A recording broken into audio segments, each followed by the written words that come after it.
বাসীর কাছে পৌঁছে দিয়েছেন, সারা বিশ্ববাসীর কাছে শুধু পৌঁছান নাই,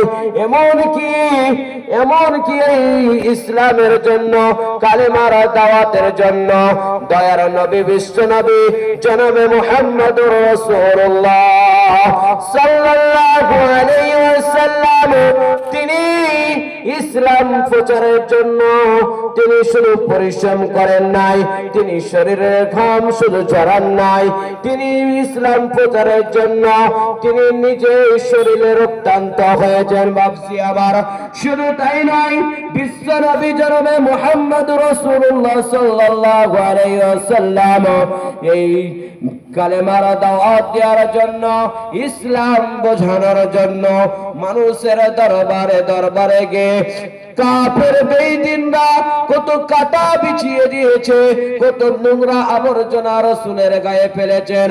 আল্লাহ রাসূল সাল্লাল্লাহু আলাইহি সাল্লাম সমস্ত জিনিস ধৈর্যের মাধ্যম দিয়ে, আদর্শের মাধ্যম দিয়ে ইসলামকে এমন ভাবে দুনিয়ার বুকে ফেলান করেছেন, দুনিয়ার বুকে ছড়িয়ে দিয়েছে, সারা বিশ্ববাসীরা অবাক হয়ে যায়। জোরে বলুন সুবহানাল্লাহ।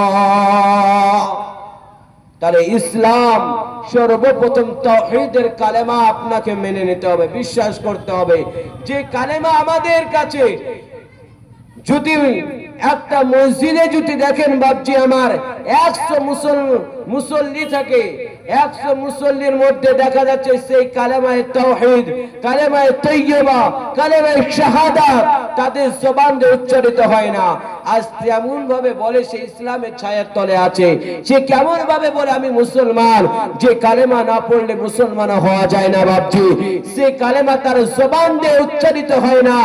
এমনও মানুষ রয়েছে শুদ্ধভাবে, সঠিকভাবে কালেমা লা ইলাহা ইল্লাল্লাহু মুহাম্মাদুর রাসূলুল্লাহ সাল্লাল্লাহু আলাইহি ওয়াসাল্লাম তার জবান দিয়ে উচ্চারিত হয় না। ঠিক না ভুল? যারা বলো বন্ধুগণ, 1 নম্বর আল্লাহ রাসূল সাল্লাল্লাহু আলাইহি সাল্লাম বললেন সেটা হলো তাওহীদ।